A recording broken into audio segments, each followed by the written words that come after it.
नमस्कार दोस्तों, मैं सुनीता राजन। स्वागत है आप सबका आपके अपने YouTube चैनल एसआर की बहुजन पाठशाला में। आज की वीडियो में हम बात करेंगे उस दिन की जब भारत देश ने एक महान शख्स को खो दिया और उस शख्स का नाम है डॉक्टर भीमराव अंबेडकर, जिन्हें बाबा साहब के नाम से भी हम जानते हैं।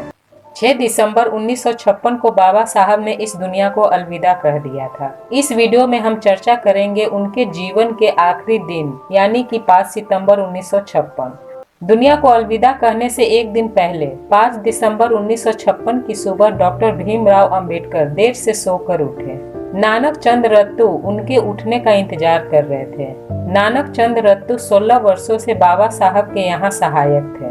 बाबा साहब के उठने के बाद रत्तू ने दफ्तर जाने की इजाजत मांगी। घर में बाबा साहब, उनकी दूसरी पत्नी सविता अंबेडकर और डॉक्टर मालवंकर थे। डॉक्टर मालवंकर मुंबई से उनके स्वास्थ्य की जांच के लिए आए हुए थे। बाकी के दिनों की तरह ही वो दिन भी सामान्य था। दोपहर में सविता और डॉक्टर मालवंकर कुछ सामान लेने के लिए बाजार चले गए, लेकिन काफी देर के बाद भी नहीं लौटे। उस समय बाबा साहब घर पर ही थे। फिर करीब शाम 6 बजे रत्तू दफ्तर से घर वापस आए। उस वक्त तक भी सविता अंबेडकर बाजार से नहीं लौटी थी। इस बात से डॉक्टर अंबेडकर नाराज थे। उन्हें ऐसा महसूस हो रहा था कि उनका ध्यान नहीं रखा जा रहा, इसलिए बाबा साहब गुस्से में भी थे। उनके इस गुस्से को बाबा साहब के सहायक रत्तू ने महसूस कर ली थी। डॉक्टर अंबेडकर ने रत्तू को कुछ टाइप करने के लिए एक काम दिया। अपना काम खत्म कर रत्तू वापस जाने ही वाले थे, तभी सविता अंबेडकर बाजार से लौट आए। बाबा साहब देर से आने वाली बात से इतने नाराज थे कि उन्होंने सविता अंबेडकर को कुछ सख्त बातें भी कह दी थी। रत्तू ने बाबा साहब को शांत कराया, ये कहते हुए कि आपकी तबीयत बिगड़ जाएगी। उसी रात करीब 8 बजे जैन धर्म का एक प्रतिनिधि मंडल उनसे मिलने आया। ये मुलाकात पहले से तय की गई थी।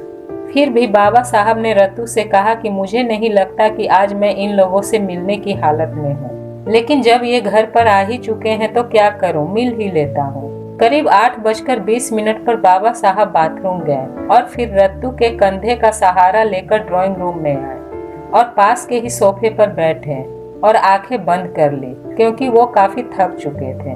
कुछ क्षण सब चुप बैठे थे और जैन नेता बाबा साहब के चेहरे की ओर देखे जा रहे थे। थोड़ी देर बाद बाबा साहब ने जैन नेताओं से बातचीत शुरू की और बौद्ध तथा जैन धर्म से जुड़े सवालों पर कुछ देर ये बातचीत चली। प्रतिनिधि मंडल ने बाबा साहब को बुद्ध पर लिखी एक किताब भेंट की। जैन प्रतिनिधि के ये लोग अगले दिन के एक कार्यक्रम के लिए बाबा साहब को न्योता देने आए थे। इस पर बाबा साहब ने शुक्रिया कहते हुए उनसे कहा कि अगर सेहत ने इजाजत दी तो मैं आपके कार्यक्रम में जरूर आऊंगा। इस बातचीत के दौरान डॉक्टर मालवंकर बाबा साहब का चेकअप भी कर रहे थे।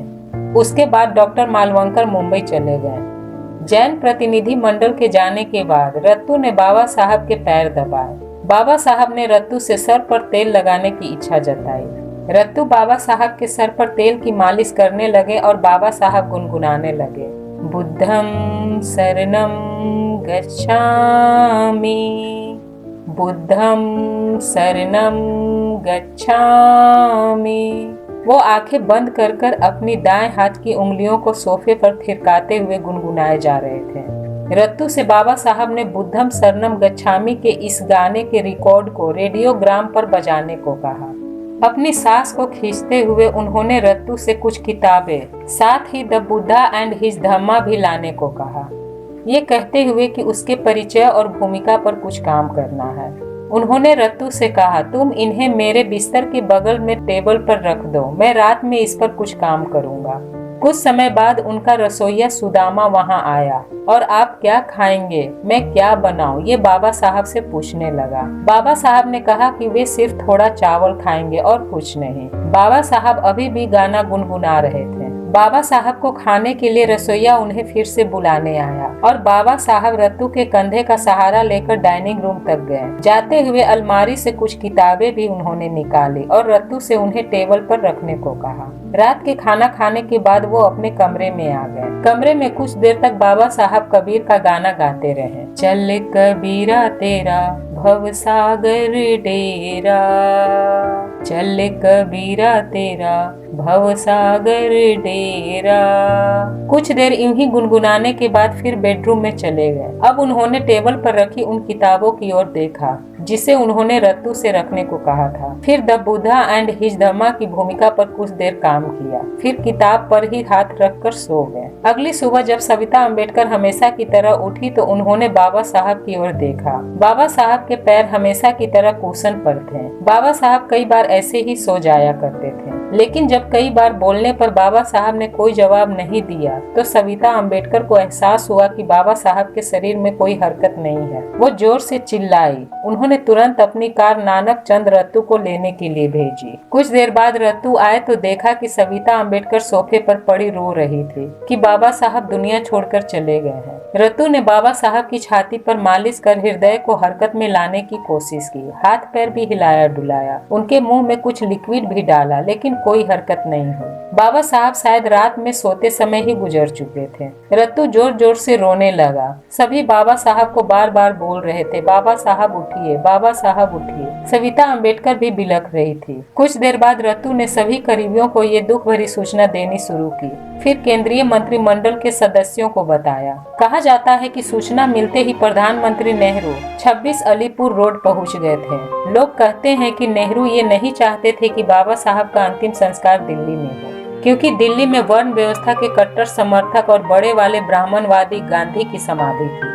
नेहरू नहीं चाहते थे कि दिल्ली में गांधी से बहुत बड़ी पहचान रखने वाले डॉक्टर अंबेडकर की समाधि बने, क्योंकि ये उनकी पार्टी और विचारधारा के लिए चुनौती बन सकता था। आज भी मुंबई में चैत्य भूमि पर कितना बड़ा जन सैलाब उमड़ता है, ये हम सब जानते हैं। अगर बाबा साहब की समाधि दिल्ली में होती तो हम जन सैलाब की कल्पना कर सकते हैं। इसी डर से नेहरू समेत कुछ लोगों ने उसी रात बाबा साहब के पार्थिव शरीर को मुंबई भिजवा दिया, जहां बौद्ध रीति रिवाजों से बाबा साहब का अंतिम संस्कार किया गया। मुंबई में हजारों लोगों ने उनके अंतिम संस्कार में हिस्सा लिया। आज चैत्य भूमि बहुजनों के लिए सबसे बड़ा तीर्थ बन चुकी है। बाबा साहब के विचार युगों युगों तक पूरी दुनिया में प्रेरणा देते रहेंगे। जय भीम, नमो बुद्धाय।